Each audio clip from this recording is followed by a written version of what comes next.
All right. Good evening, everybody. I'm going to go ahead and call this meeting to order. My name is Jonathan Haskell. I'm the chair of the Park Committee. We're going to start tonight with a reading of our mission, our vision, and our rules of decorum that we observe in our meetings, our public meetings. Our mission statement is that the mission of the Police Advisory and Review Committee is to provide community members of the City of Knoxville a civilian oversight committee that audits the discipline process, policies, and procedures of the Knoxville Police Department. The purpose of Parc is to strengthen the relationship between community members of the City of Knoxville and the Knoxville Police Department by providing a timely, fair, and objective review of community complaints. Parc also assists community members in navigating the investigative process after filing a complaint with KPD.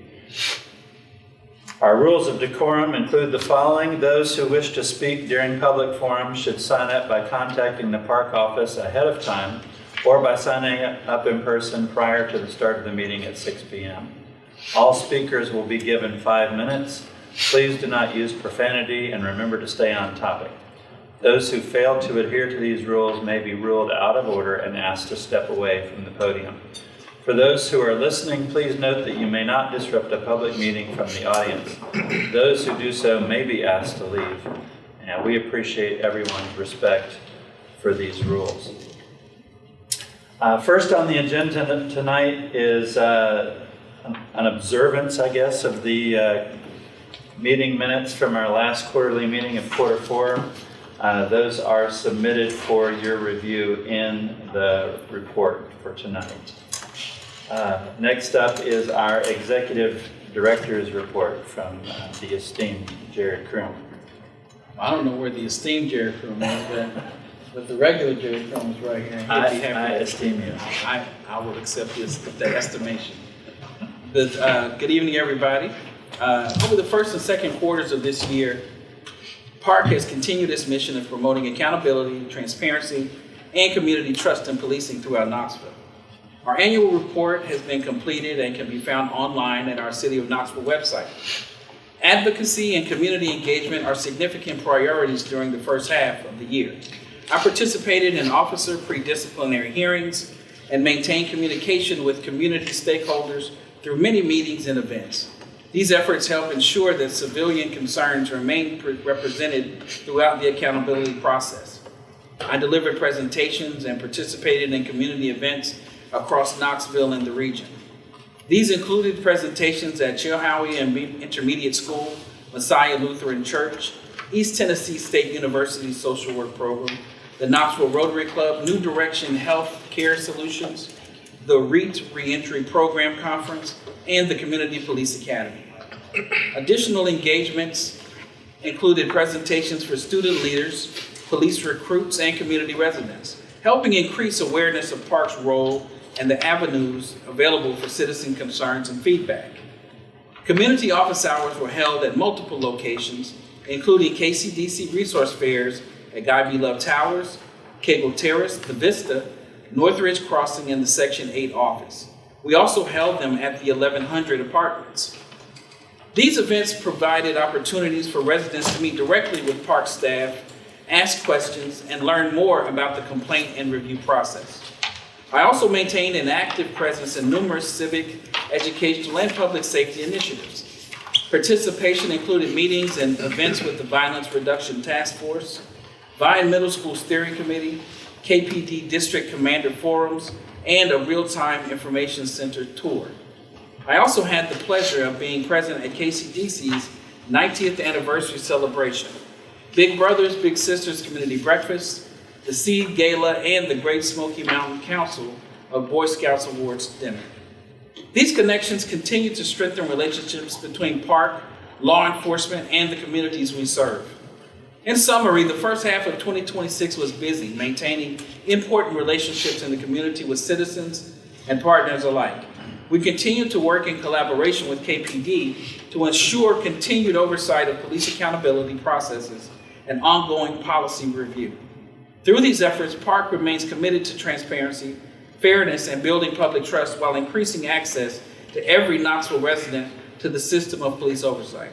Please accept my written report for submission to the committee. Thank you. Any questions, comments from the committee? All right, thank you. Next on the agenda is our subcommittee reports. And I would ask Josie, would you read the audio visual report from the first and second quarter? Sure. So of the 0 referral action forms and 7 OPS cases reviewed by Parc, there were 5 cases with documented audio and video recordings based on body-worn camera and or incident taking place in the vicinity of officers' patrol vehicles within a reportable range. The audio-video subcommittee submits the following findings for the first and second quarter review.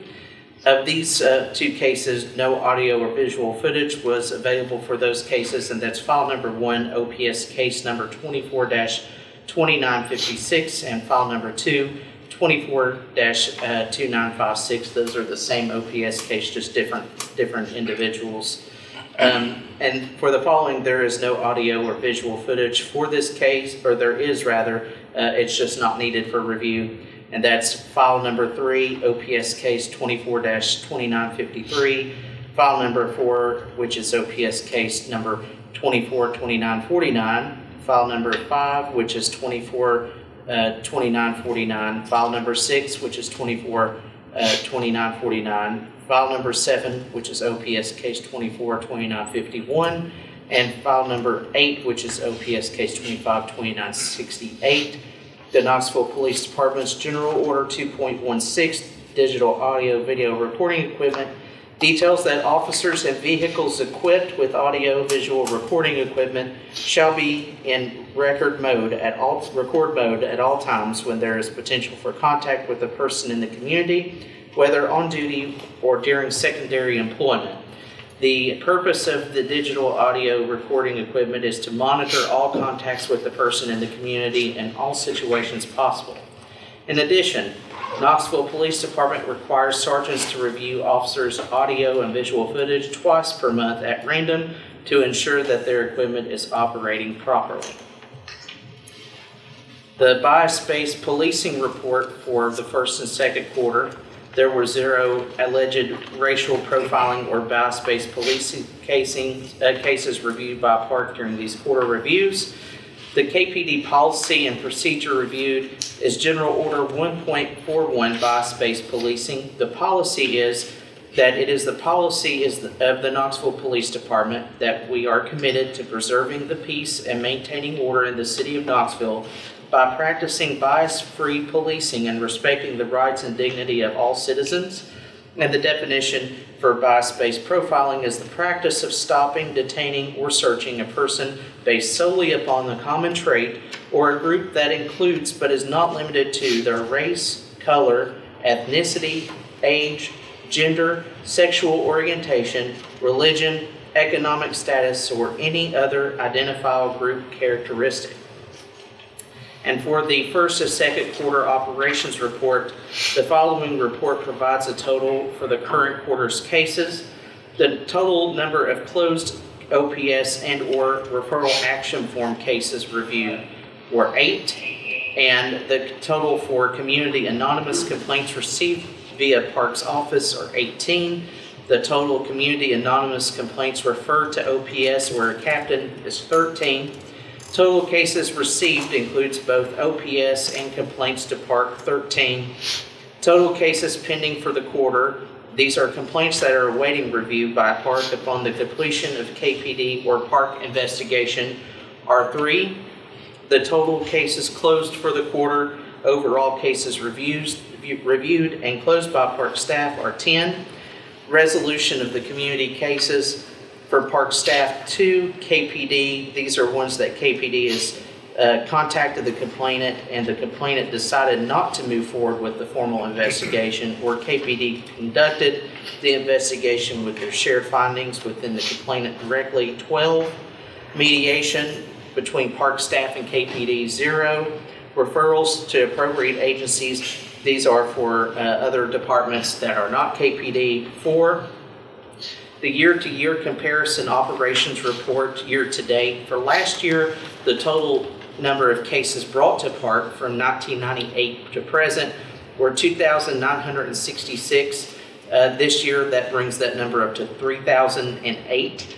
Total cases closed from September 22nd, 1998 to present. Last year, the total would be 2,868. This year, 2,897. The cases resolved by the Parks office, last year we did 10 and this year were 3. The resolved mediation between Park office and KPD, 1 last year, 0 for this year. Resolved by KPD last year, total of 18. This year to date is 17. Appropriate referrals to appropriate agencies. Last year we referred 14. This year so far 3. Total OPS cases pending. Last year we had 3. This year 7. The Park cases referred to OPS captain or captain for the year. Last year was 18. This year is 17. OPS cases reviewed by Park and Staff Committee. OPS last year was 20. This year is 8. And referral action forms last year is 0. This year so far 0. Thank you. Any questions or comments from the committee in regards to those subcommittee reports? Hearing none, we'll move on to item 7, case matters addressed by the committee. I do not have before me any questions or comments regarding those 7 cases that were reviewed this quarter. Want to provide space now if anybody else from the committee would like to raise anything that's open. If not, we will move on to item 8, committee business. Anything that needs to be discussed?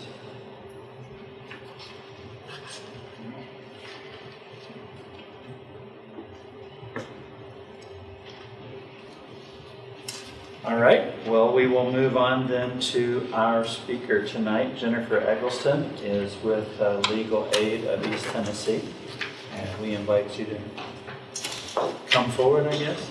Yeah, you can be on the camera. So where would you like me to stand? You stand here and sound with mine. So my name is Jennifer Eggleston. I'm a staff attorney at Legal Aid of East Tennessee, and my job is to represent victims, or what I'd rather call survivors of violent crime. Mainly, my clients are people who are eligible for an order of protection.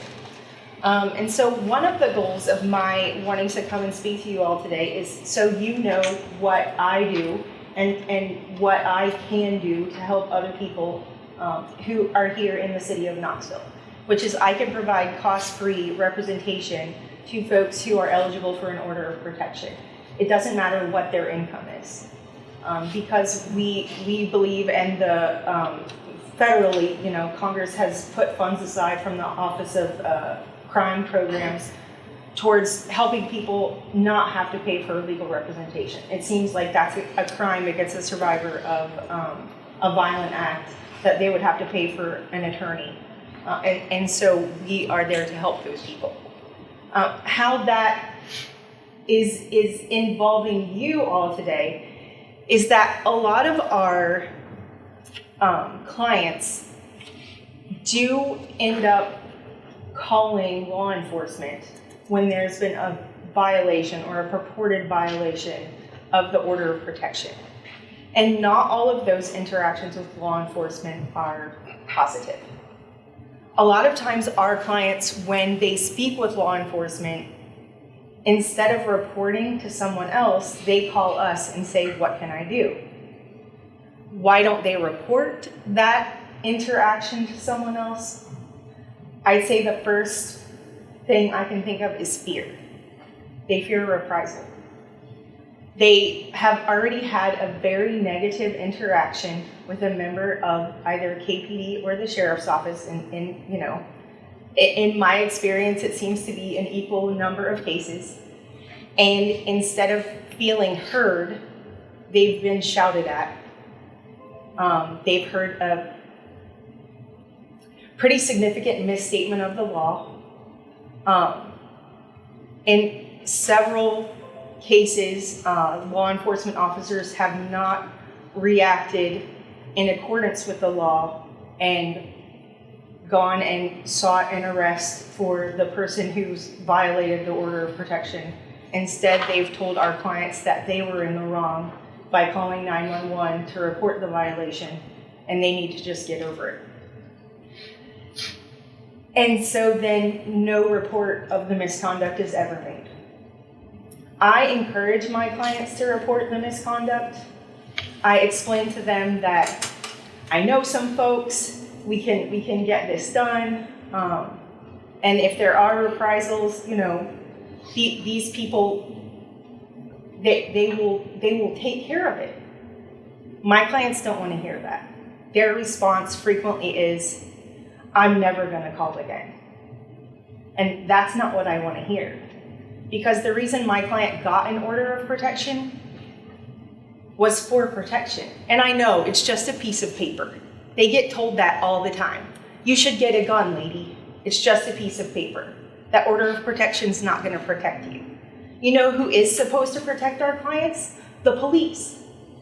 And so when my client calls the police and says, my husband was here in my driveway, I have it on the security camera, my order of protection says he's not supposed to be at my residence, and the cop says, you need to get over it. He was just bringing groceries to your house or trying to see your children. They're his children too.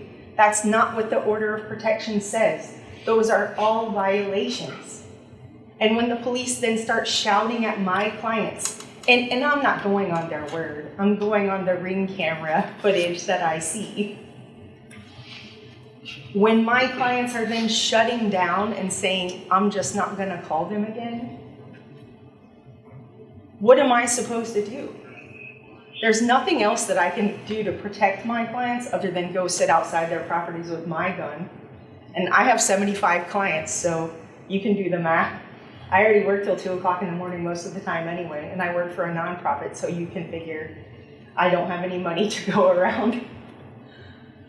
My purpose here today to explain this to you is so that when you do get one complaint of a survivor of domestic violence who said, I called the police, they showed up, they treated me like I'm the bad guy, please fix this. Just know that there's 10 or 20 out there for that one that's gone through the same thing and they're afraid to report it. And please take this seriously. I know that you do, but take it as seriously as I do when I know that not all of my clients are still alive today because that piece of paper didn't protect them. I was in law enforcement too. That was the job that I did when I was in the military. And I know that it's hard to go to the same residence over and over and see the same lady who keeps calling. And when you go back, she's still there. And you keep giving her resources. And I know the feeling of crossing my arms and sighing as loudly as possible and rolling my eyes like, oh my God, how many more times am I gonna come out here? But the reason that I did that was because I lacked perspective then. I didn't understand that she felt like if she left, she was gonna lose her kids. Or if she left, she was gonna be homeless and she didn't know where else to go. If she left, he was gonna find her and beat the crap out of her anyway, because he had done it before. We have resources. We talked about KCDC before. KCDC has a lot of resources. There are other resources too. People just don't know about it. And once they're abused, they get brain fog, they can't think clearly. We can all work together to help these people. It's not just y'all out there. If you let us work with you to help you, we can all help these people and stop the repeat calls. But it's hard for everybody to see the same people call over and over again. It is hard.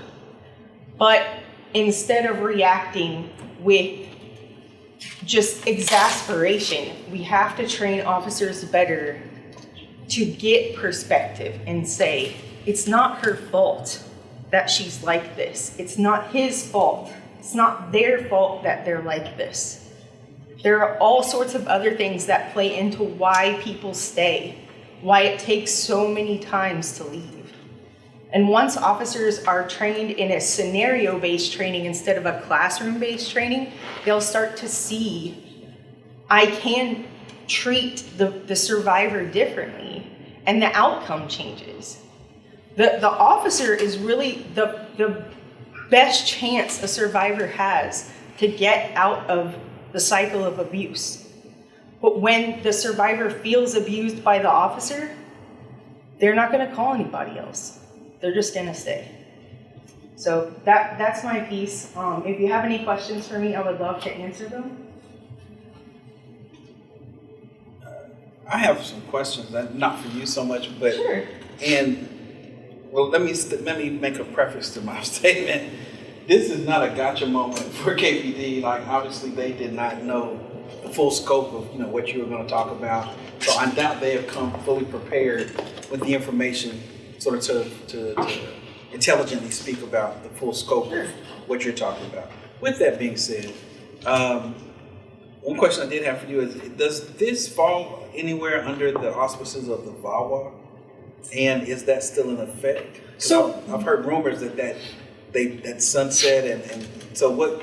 How does Violence Against Women's Act is VAWA? How does that play into what you've described tonight? VAWA are laws, right? And those laws don't. They help people more with, at this point, staying in their housing.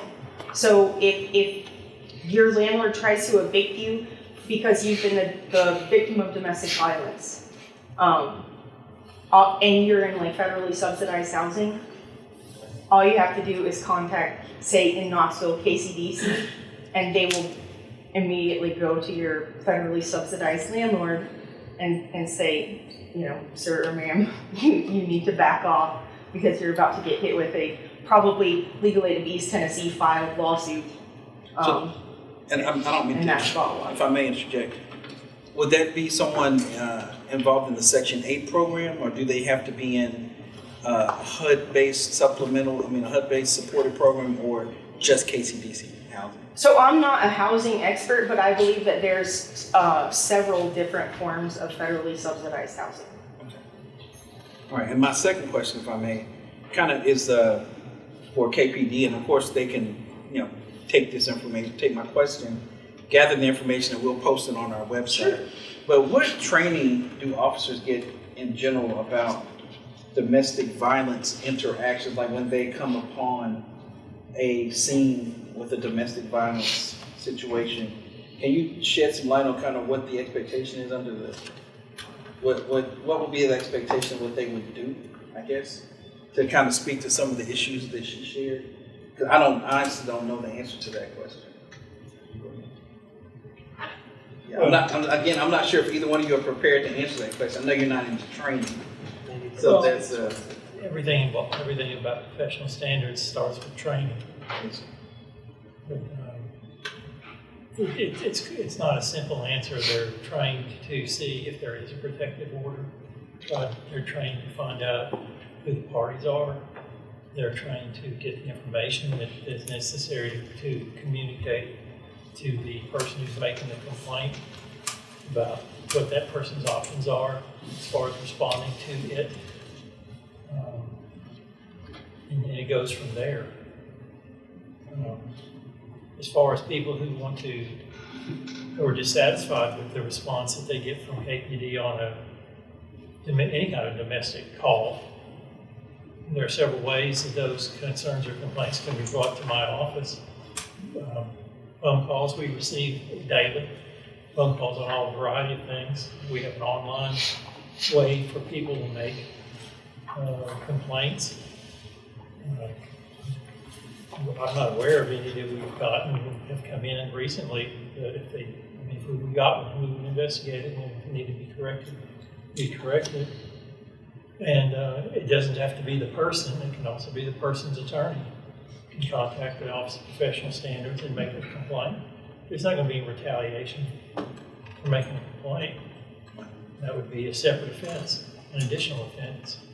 So that's the best I can do to answer your question, but, And if I could be, if I may, Judge Guy, I would add that our office, Parc, in addition to OPS, accepts complaints as well from the community. Because sometimes if a person had that negative experience with KPD, they may be a little shy of going to KPD to make those that inquiry or that complaint.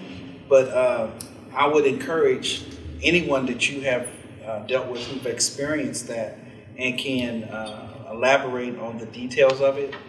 My office, as Judge Guyton has said, his office is more than welcome, and we would encourage them to give us that information so that we can make sure that we root out these I would say these failures in training or these bad apples that are out there operating outside the scope of what the policy is. Because I've read the policy and I assure you that is not the policy, and that is not how they were trained to deal with these circumstances. So that is exactly what Parc is about in OPS, working hand in hand to ensure that every citizen is treated fairly, every citizen is given not just a modicum of respect, but the utmost respect in the most sort of dangerous and vulnerable time in their life, perhaps.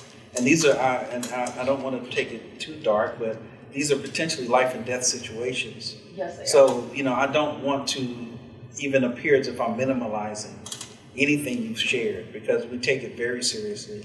So I would encourage you, and you have our information, and if that person does feel as if they want to make a complaint, they can do that through our office, or I would say they can do that through OPS, and it will be taken seriously. And if there were any retaliation from officers involved, as the Judge Guyton just said, that would be an additional charge that would be taken extremely seriously.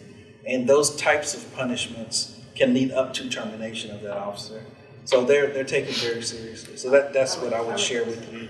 So again, in the future, please feel free to let us know, let them know. However your client feels most comfortable, there are multiple ways to get to where we need to be.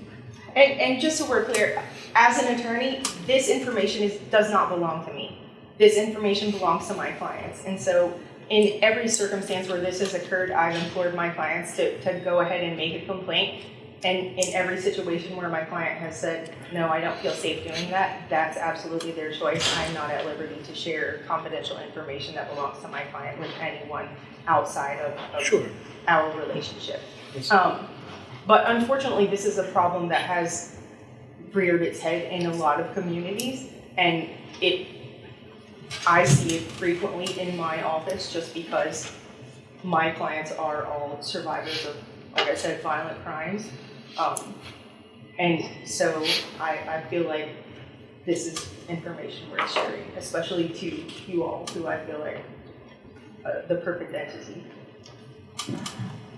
If I can say one more thing, and I know a complaint for something that happened on Thursday night and we don't get it till Monday, doesn't get much, that's not a real remedy, it's just, it may not be the best remedy.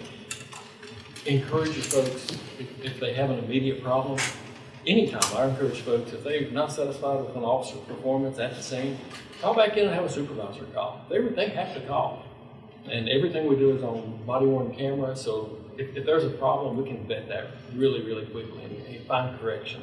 And if there are problems, we need to know that so we can have an avenue to fix that. That's one of our big OPS things. If we have a problem systemically, we want to address it. So I appreciate you. Thank you. I have a question for anyone who might know the answer.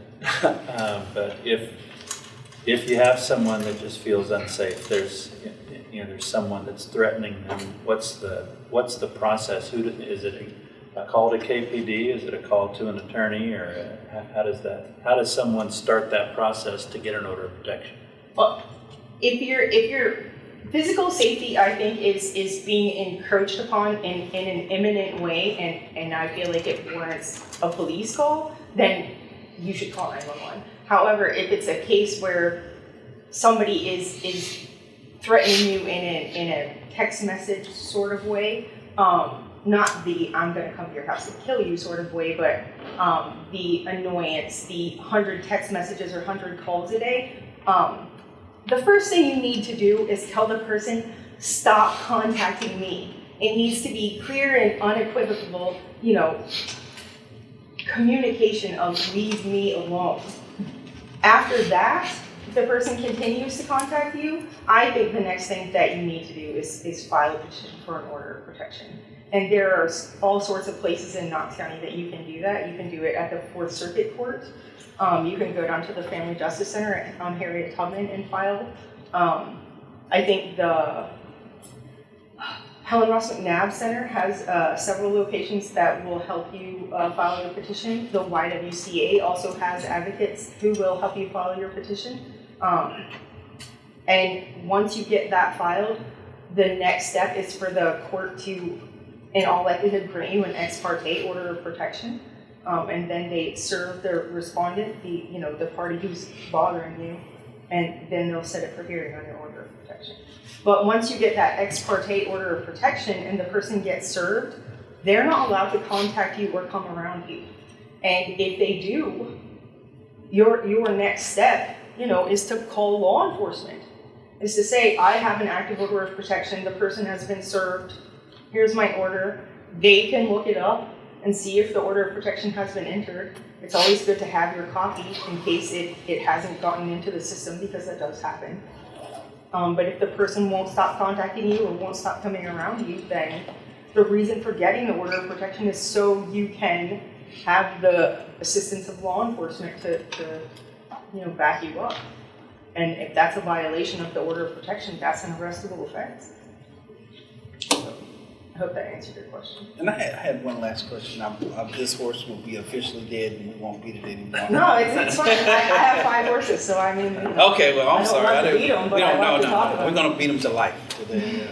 But I know we are in a political climate where some people who have legal statuses that may not be what some consider legal. What are there any special accommodations made for that, or do they have a equal protection under this process where their legal status will not play a negative part in them reporting? And can you speak to that? So as far as the order of protection process, nothing in the law mentions a person's legal status. Okay. Now, there are some new laws that are trying to be pushed in Nashville that concern, I believe, the order. Nashville wants to order, I think, the courts to have to comply with immigration officials. I think that's a bill that's being pushed right now. I don't know. I can't speak to it. I'm not a politician. I'm also not an immigration attorney. So, other than that, order of protection law does not interplay with immigration in any way. So you would encourage, pardon me for interjection, you would encourage someone, regardless of their legal status, if they are experiencing domestic violence, that they should reach out to all of the different resources you've spoken about. Is that accurate? Again, I'm not an immigration attorney, so I can't give a straw man advice on their immigration status. But if safety is paramount, I think that person would have to make a determination of is it worth them going into the courthouse? But are there other resources? I hope they have an immigration attorney at the same time. Are there other advocacy resources? I'm going to throw them under the bus a little bit. Centro Hispano, for example, or are there other people who can sort of? I don't know that Centro Hispano has a domestic violence advocate. That'd be great if they did. I don't know. Or maybe if Catholic I don't know, charities. There was the Catholic charities have a domestic violence advocate. Oh, right. But like I said, there's so many organizations that have domestic violence advocates. KPD, the sheriff's office, they have advocates that help folks get orders of protection.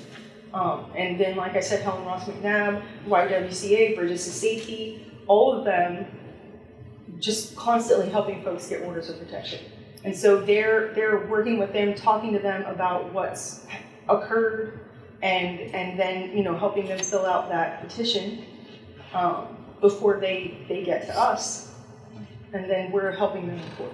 Could they access those services through 311? Oh, I'm not sure. Sorry. But mostly from my perspective, my office is at the Family Justice Center, and so that's kind of where I feel like everybody comes to the Family Justice Center, even though that's not accurate at all. All right, thank you. Thank you.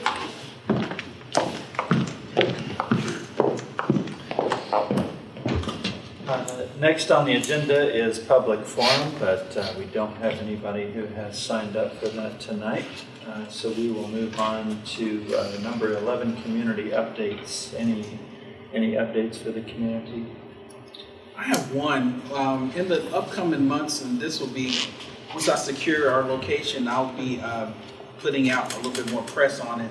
We're going to be holding public listening sessions for the Real-Time Information Center. And what that will encompass is, excuse me, we will create a space where people can come. We will gather the questions that they have, and we will curate those questions to make sure that everybody's question and every type of question gets heard and addressed.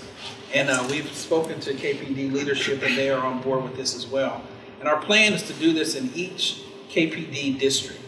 We're going to be starting, I don't have the secured location, so I'm not going to say that just yet. But we're working on securing a location in the East District first, and then we'll be working to the other districts in time. So that's one thing I hope that the public will come out and express their concerns and questions to get the actual direct information from KPD on what is and what isn't the reality of the Real-Time Information Center, especially that they've rolled out the program where you can register your cameras, because I've heard and been asked myriads of questions about that program. Some of it is based in reality and some of it is not. Some of it is accurate, some of it is not. But I would love for the public to come and hear from KPD, not the mounted unit, horse's mouth, but the leadership of KPD on what actually is going to be expected if you participate in these programs. So that's the only update I get. I wanted to share just a quick story, if it's okay. My grown children live in Philadelphia, and went to visit them here recently just for the weekend. My wife and I decided to take public transport from the airport into the city to get to where they were. And we're standing at this giant map right at the airport trying to figure out what route we take and where we need to get off and where the transfers are. And this nice young man approached us, as so often happens to me when I'm in the north. But this nice young man approached and asked if he could help us find our way, and we told him where we were going, and he suggested where we might get off and how to make the transfer and get to where we were going. He said, "You guys look like you're from out of town," and I said, "Yeah." I said, I take it you're from Philadelphia?" And he said, "Well, I grew up here, but I recently became a police officer in Knoxville, Tennessee." So I got to meet a nice young new officer up there in Center City, Philadelphia. Officer Darius Nichols was kind enough to help us find our way. So I let Chief know that I thought we found a good one. So.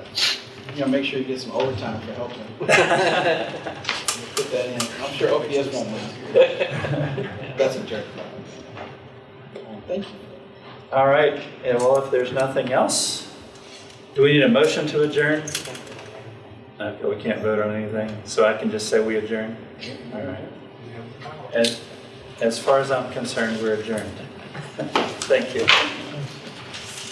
I want to thank Lennon Cini, United Methodist Church, and our host, Keith Lindsay, also for providing us this space tonight. And even though we didn't use the microphones, it's because Jonathan has a big mouth.